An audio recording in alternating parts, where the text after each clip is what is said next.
the experiment which is to be done today is load test on a DC shunt motor.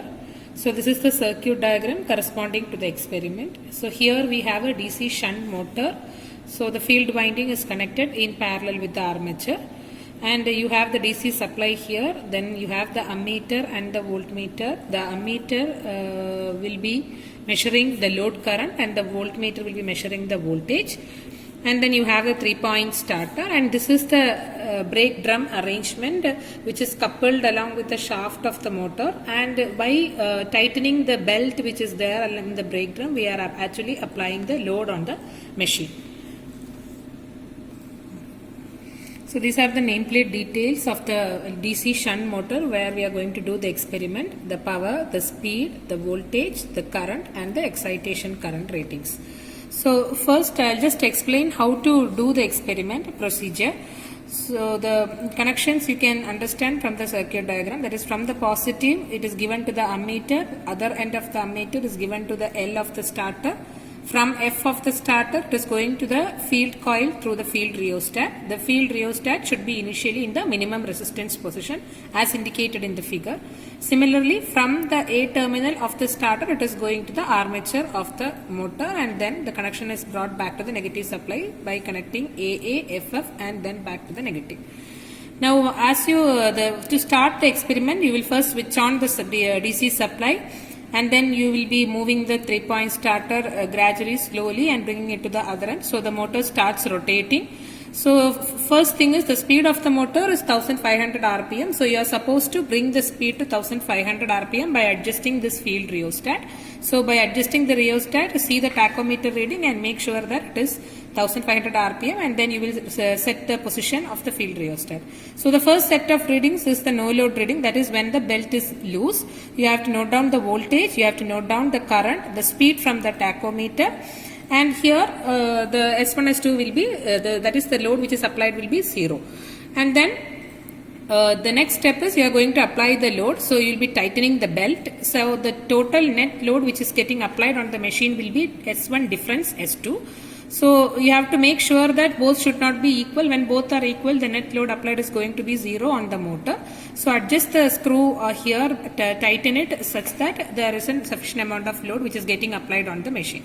And each time when you apply the load, you will note down the S1, S2 readings, you will note down the current, you will note down the voltage, the speed from the tachometer. So like this, you need to tighten the belt and see whether take the reading. Still the current is almost the rated current, which is 18.6 amperes. So you can take the reading, say till 15 amperes or so.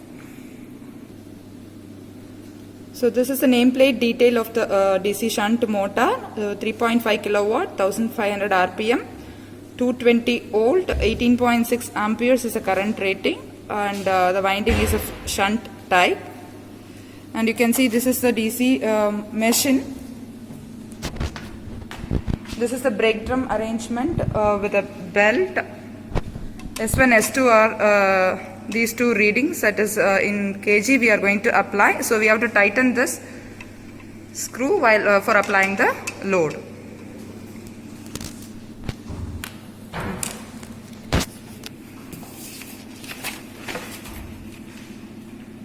So from the as shown in the circuit diagram, this is the positive of the DC supply.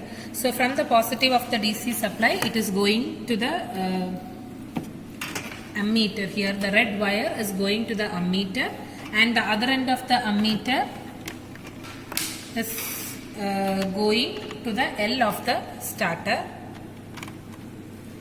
and A of the starter is going to the armature A of the motor. From F of the starter it is going to the rheostat, and the other end of the rheostat is going to the field coil F, and FF and AA are shorted, and this AA is brought back to the negative of the terminal, and the voltmeter is connected across the positive and negative of the supply. It is connected to the positive, and this wire is connected to AA. AA is already brought to the negative. Now we will switch on the DC supply, and we are going to start the machine by using the starter.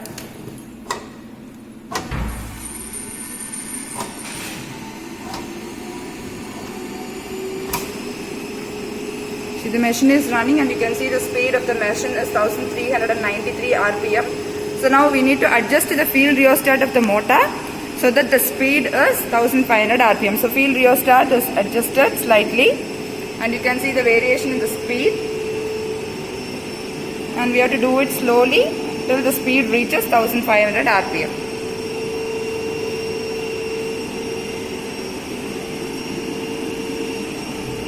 Now you can see the speed of the machine is around 1500 RPM.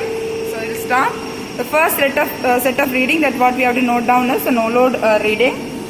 So you can see the voltmeter reading is 220 volt and 2 ampere current is being taken. So 2 ampere, 1500 RPM and S1, S2. You can see S1, S2 is 0. Now apply load. So now we are going to apply the load, tighten the belt. Now you can see the belt is getting tightened.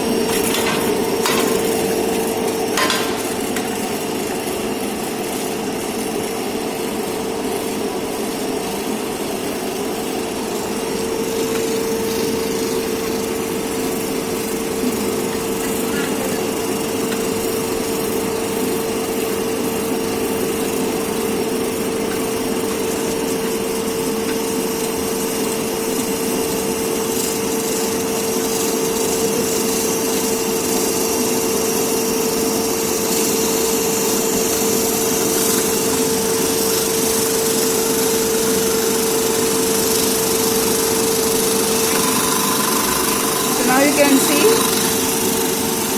it is applied.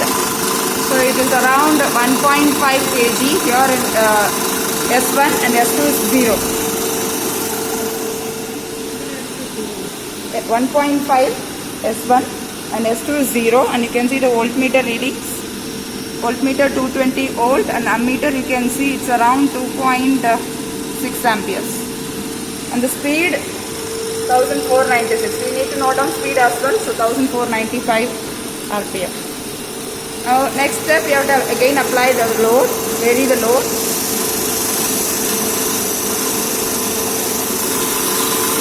So you can see S1 is 3.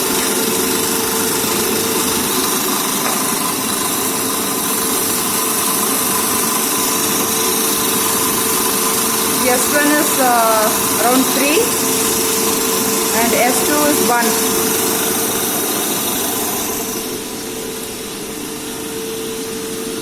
And the voltmeter 220, there won't be much variation in the voltage as it is connected just apply process supply, and it is 3.4 amperes. The speed is 1492 RPM. So repeat this in steps till the current is around 15 amperes, load current.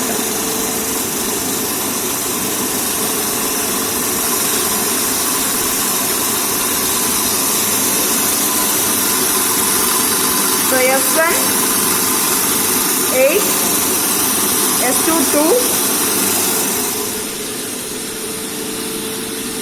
2 and the voltage is 220, the current is 6.6 amperes, 6, and the speed is 1476 RPM, 1474 RPM.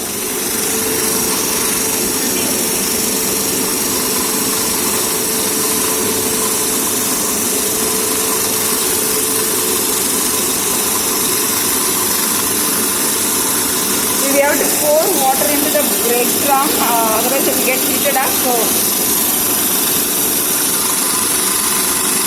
it is S1 is 12, S2 is 2.5, 12 and 2.5,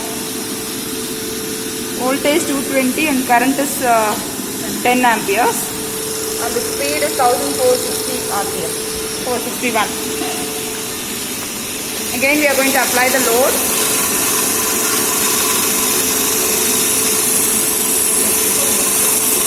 So you can see it is around 70 S1 S2 is 3, 17.3, and voltage is 220, current is 12 ampere, the speed is 1458 rpm. And we will take one more reading.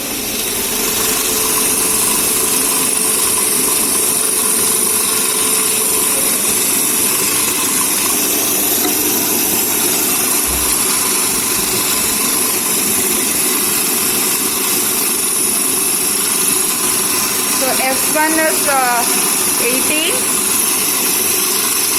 S2 is 3, voltage 220 and current is 13.6 amperes, and the speed remains almost the same, 1000.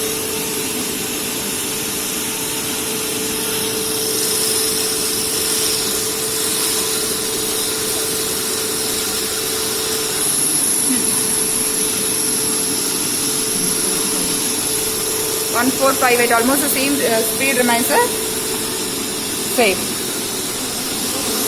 And now we need to reduce the load in steps. Now we have taken the readings and we have to reduce the load in steps, bring it back to the no load condition.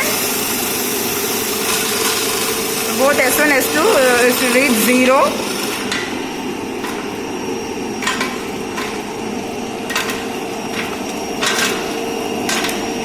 Now you can see, sorry, the belt is loosened. Now we have to adjust the speed back to the rheostat back to the position, and then we have to turn off the supply, and the starter will automatically release.